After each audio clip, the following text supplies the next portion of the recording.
Freedom is not the absence of work.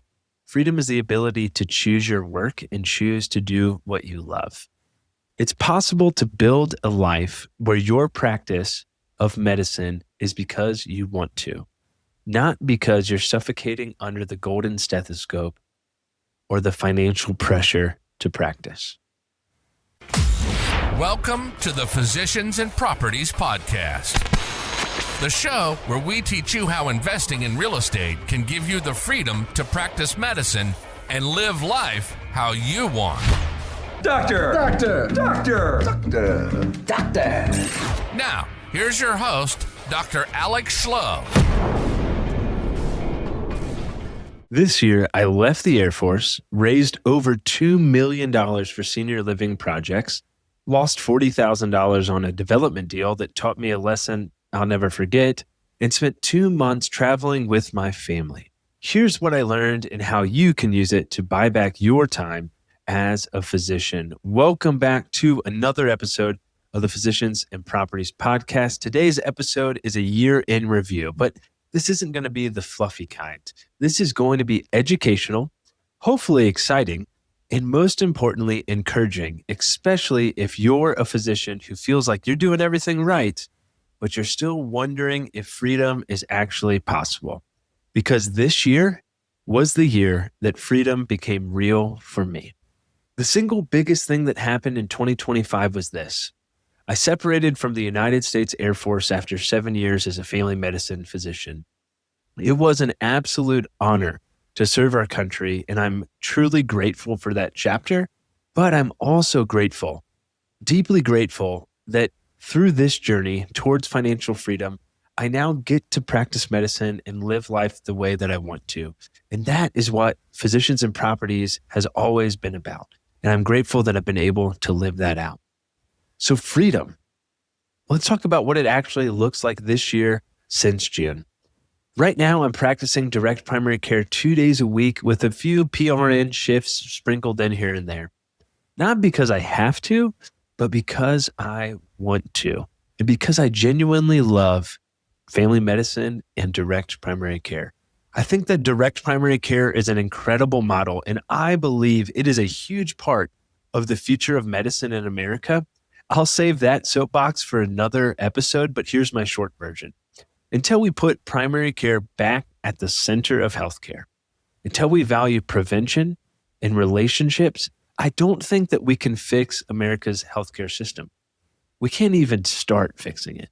Direct primary care gives you that time, access, a relationship with your physician, the opportunity for prevention, and honestly, as a doctor, joy. And that's one of the big themes of this year. Freedom is not the absence of work. Freedom is the ability to choose your work and choose to do what you love. If you're listening to this and you feel trapped right now, I want you to hear this.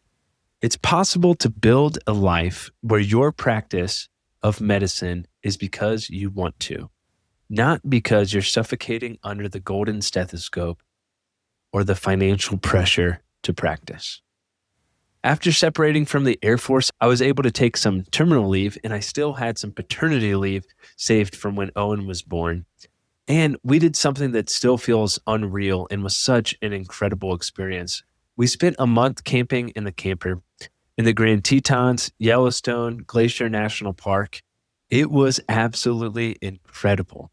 In Yellowstone, we saw every animal that you could imagine: bears, moose, tons of wildlife, and even wolf pups, which was just unbelievable. Owen even had an absolutely massive blowout while we were driving in Yellowstone and had poop all over his hands and all over his face. So there we were on the side of the road in the middle of nowhere in Yellowstone, voraciously trying to wipe away all this poop while Jack, our oldest, was sitting there eating popcorn and laughing at the situation. It was a hilarious time and something that I will never forget. Glacier National Park totally surprised us. The weather was 90 degrees, which forced us to pivot. We ended up staying in a KOA so we could hook up electricity and run the AC for our dog, and we were in the national park. And honestly, it was awesome. We were hiking during the day. We were swimming at the pool at night, ice cream with the boys. They had a little coffee shop, a restaurant, an Airstream with twinkle lights and music, live music. It was just pure joy. And honestly, it was incredible. And we started that trip in the Tetons. In fact, on the second night, we woke up to 2.5 inches of snow. So we started with 2.5 inches of snow in the Tetons, and we ended up in Glacier where it was 90 degrees. Wild contrast, but an absolutely beautiful and incredible month. I've said this before, and I'll say it again. Buying a camper has been one of the best investments I have ever made. Not financially, but in lifestyle, in quality time. Something about the proximity, the adventure, the conversations around the fire, watching the boys create their own fun outside is just absolutely magical. And when you camp for that long, you realize how little you actually need. In a 19-foot camper, you remember what matters: relationships, time together, being present, breaking bread, learning sign language, doing hard things, and seeing the world that God created. It was just absolutely incredible. So here's an encouragement, especially if you're in the grind. If you're on the fence about getting a camper or on the fence about building a life that allows you to be present with your kids, don't wait until someday. It is never going to come. So start building that asset base now so that you can buy back your time with your kids while they're still young and they still want to hang out with you. All right. After that, we continued on this absolutely epic few months, and we went to Germany and visited my brother and my niece and nephew and sister-in-law. We spent a month in Europe. It was amazing. Now, I will say, traveling internationally with young kids is interesting. The plane ride was long. The plane ride was long. And Owen got really sick the day before we left. Honestly, it kind of worked out in our favor because he slept most of the way there. But the poor guy was not doing well. But it did make the trip a little bit easier. And we just kept telling ourselves, this will be worth it. This will be worth it. And it was. It far exceeded our expectations. And traveling internationally with our boys was amazing. We explored Germany. Ruins, castles, culture, history, Wiener Schnitzel. And I'm a big fan of World War II, so that was fun too, to be in that environment and learn more and more about World War II history. And while we were there, we just spontaneously booked a trip to Malta. It was really cool. We just had a month with essentially no plans. And we booked a trip to Malta after finding really cheap airline tickets. And let me tell you what, Malta is an absolute jewel. We had amazing food. The views are gorgeous. The people were incredible. We saw the cannons go off at the fort. We did cliff jumping. And Jack, my oldest, was nervous at first. At first, when we're standing there on the cliff, he didn't want to jump. I jumped in the water and I was waiting for him. And he was standing on the edge. But then something really cool happened. People around him started cheering and encouraging him. And then he noticed a pretty girl in the water in her 20s, a little out of his league, but he decided to send it. And he jumped once, and then he jumped again and again and again. And I remember thinking, one, this is amazing that we're out here cliff jumping in Malta in this beautiful water. But also, this is life. That's real estate. That's entrepreneurship. That's everything hard. Just like Jack, you need that confidence to start. You need the courage to take the first jump. And once you do, momentum becomes your friend. We were also fortunate to spend some time in the Netherlands, and then we capped it off with both families going to Croatia together. Cousins together at the beach on the island in a beautiful place was amazing. Awesome memories. And we're already planning another trip to Europe again. So leave me a comment and let me know where you think we should go next on our next European adventure. And the point of all this is in no way look at me. Please, I don't want you to think that I am bragging about this experience. The point about this is really, this is what your assets can buy you. This is what hard work and getting started and taking that first jump can lead to over time. Not Lamborghinis, not toys. Time, presence, memories, flexibility, freedom. It is worth it. All right. Let's talk a little bit more about real estate business and investing. And first off, I must say, I am so grateful to be in this new podcast studio here in my office. My wife, Stephanie, designed this shed. You should see it on Instagram, the before and after. It is absolutely incredible. And I'm so grateful to continue the podcast here in this awesome studio that she built. So I'm really, really grateful for that. This year, I was fortunate. We had some ups, we had some downs, but mostly ups in real estate and entrepreneurship. Friends, family, listeners of the podcast, people in our network decided to invest with us again. And I was fortunate to raise a bit over $2 million this year for some incredible opportunities. And here are the highlights. I got to be involved with a 485 unit independent living development project in the Villages of Florida, 320 unit independent living development in Rockledge, Florida with the same team. We also got under contract on 10 acres of land in Winchester, Virginia, which was a development project that was going to be 4 16-bed memory care homes and potentially some independent living units. And this story is a big learning lesson because I very quickly learned that development is not a great hobby. It is a completely different sport, and there is a lot that goes into it. In fact, we spent approximately $40,000, way too much, on due diligence, architectural plans, civil engineering, pre-construction work.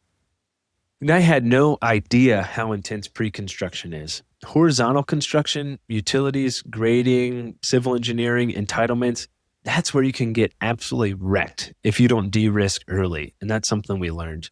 Here's what happened for our project, so hopefully it doesn't happen for you. But after doing all the due diligence and being told that septic was available, we learned that the sewer capacity for the lift station cannot be guaranteed by the city. We were told that sewer was available, but it couldn't be guaranteed. And as developers, we would be responsible for upgrading the lift station. And that also served other developments too. So this lift station served the sewer capacity in the area, and the city and the county had no intention to fix it. And this is something we found out well into due diligence after investing approximately $40,000 into this project.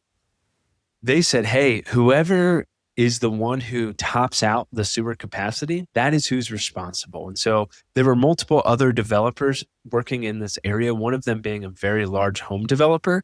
And they could not give us a guarantee on if sewer availability was going to happen. And we got quotes ranging anywhere from $20,000 to $1 million to service this lift station to make it compatible. No clarity, no guarantees, first come, first serve sewer capacity. They couldn't even give us an estimate on what would happen. So we did the math and we estimated that there was about a 90% chance that the sewer capacity needed for this project wouldn't even be there. We couldn't stomach it. And so we asked them if we could do septic. They said no, because sewer was available, even though it probably wasn't. So we walked. We abandoned the project and we ate the cost. Was this painful? Absolutely. Was it valuable? Gosh, I hope so. And I hope it's valuable for someone listening here. Investigate utilities early on before you fall in love with the property or the project, before you spend big money on other plans. Really look into sewer, water, power. What's that going to take? What's it going to cost to tap into those utilities? Because that can kill a deal faster than the building ever can. And we had done all that due diligence and told everything was available and things were on the right track. And then this last minute curveball came in. That's development for you. And that $40,000 was a very expensive tuition, but it made myself, Charlie, and Luke, the team, a lot smarter. And it's something that we very quickly learned and looked into on these other development projects. So here's some projects that we're excited about right now. So we also helped raise $1.2 million to partner with Aaron and Andrea Amin, who are members in the Row Room Assisted Living Mastermind, and they are incredible.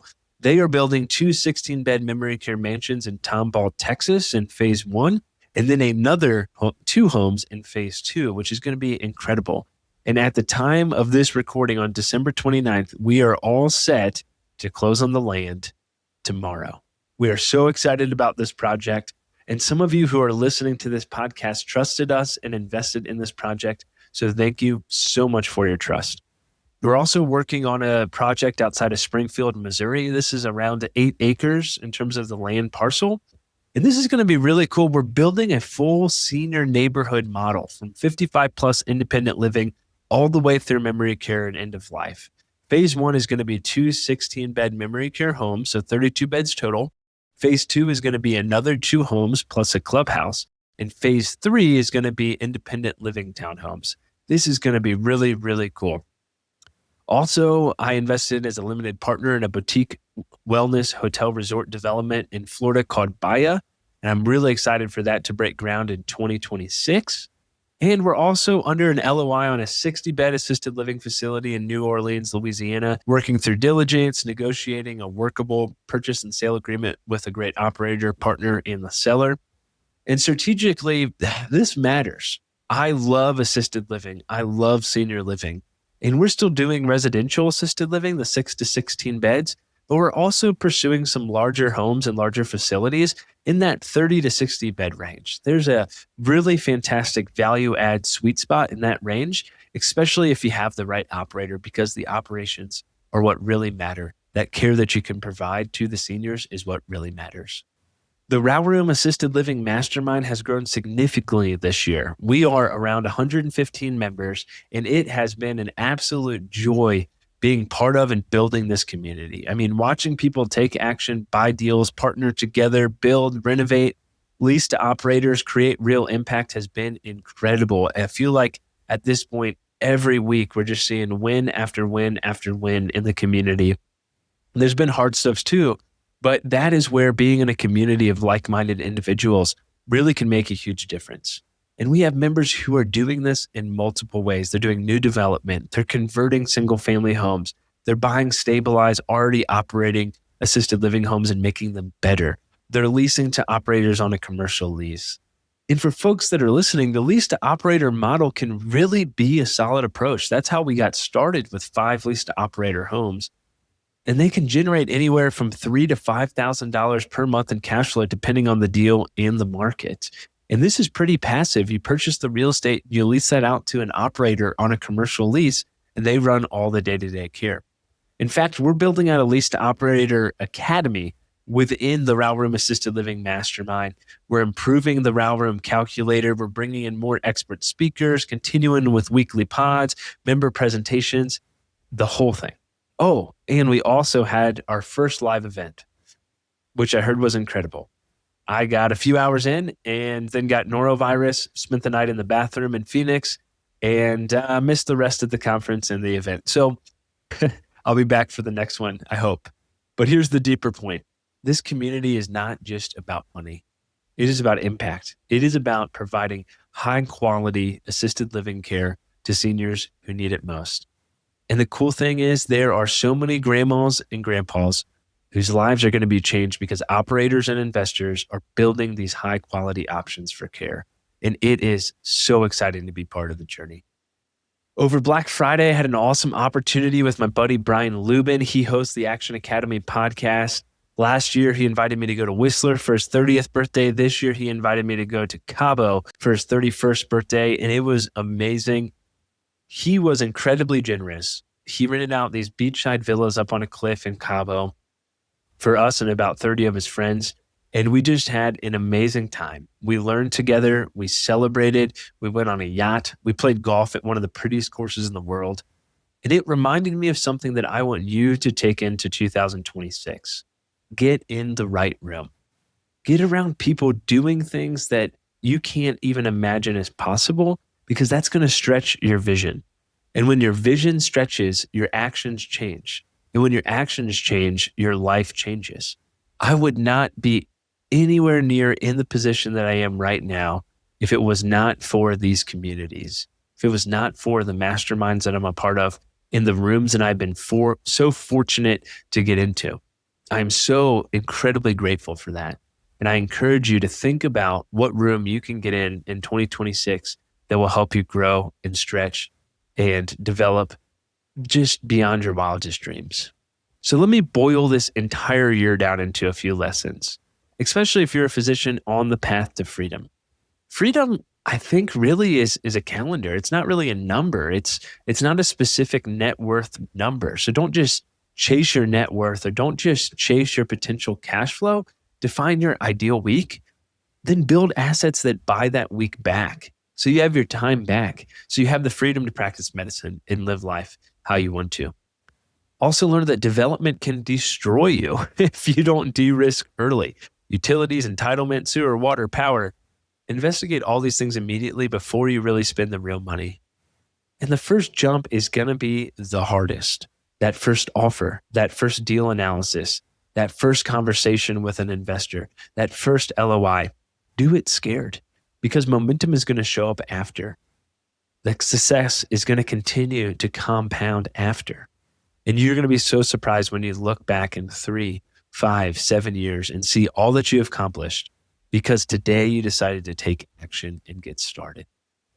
And if you want to, join a community. It's going to accelerate everything. If you want that 3 to 5 year timeline to shrink down, then join a community. If you want to grow faster, get in the room where action is normal, where people are getting after it, doing big deals, encouraging each other, and building people up. So what I'm focused on in 2026, I'm focused on my faith, my family, my relationships, my wealth, and my health. I want to keep practicing medicine part-time because I love it, especially direct primary care. But I want more flexibility. I want more adventures with my family. I want to keep growing the Row Room community. I think that mastermind is incredible. We're going to keep building real projects, keep investing, and create real care options while bringing more investment opportunities to those of you who want to be passive partners in the space. Nothing here is financial advice. It's just me sharing my journey and my story of what we're working on. But if you're interested in investing passively in assisted living or senior living or memory care projects as a limited partner, we do have some opportunities coming up. You can click the investor link in the show notes to get added to my investor list or email me at Alex, A-L-E-X, at physiciansandproperties.com, and I'll get you connected and on that list. All right. Well, if you made it this far, I hope that your 2025 was fantastic as well. And I would love to hear what you've learned, how you've grown, what has happened in this last year. I hope this episode wasn't just a recap. I hope it gave you a little belief. I hope it gave you some encouragement and some education because I know what it feels like to just be a physician in the grind, doing all the right things and still feeling like freedom is out of reach. But trust me, it's not. But you do have to pay the price. Time, focus, discipline, and most importantly, take action. So here's my challenge to you as we enter 2026. Take the first jump, whether that's underwriting the first deal, making one call, one offer, one step. And if you want help, if you want community, if you want a proven path, stay tuned because the first episode of Physicians and Properties in 2026 is going to be awesome. Hope you have a really happy new year, and thank you so much for listening. With that, I'm Dr. Alex Schlow with the Physicians and Properties podcast, signing off on 2025. See you next year. Hey, real quick, if you're still listening to this, I'm assuming you got value from it. So I need your help specifically. My 2-year vision with this podcast is to help 100,000 physicians learn how investing in real estate can give you the freedom to practice medicine and live life how you want. There are 2 main ways that a podcast grows. One is through ratings and reviews, and the other is word of mouth. If you can please leave me a 5-star rating and review on Apple Podcasts and Spotify, as well as send this to 1 to 2 friends that you think would get value from it, we can reach the physicians that we want to reach. Thanks in advance, and talk to you on the next episode. Please note that the information shared on this podcast is for informational purposes only and should not be considered financial or medical advice. The views expressed on this podcast are those of the host and the guest and do not necessarily reflect the views of the Department of Defense or the United States Air Force.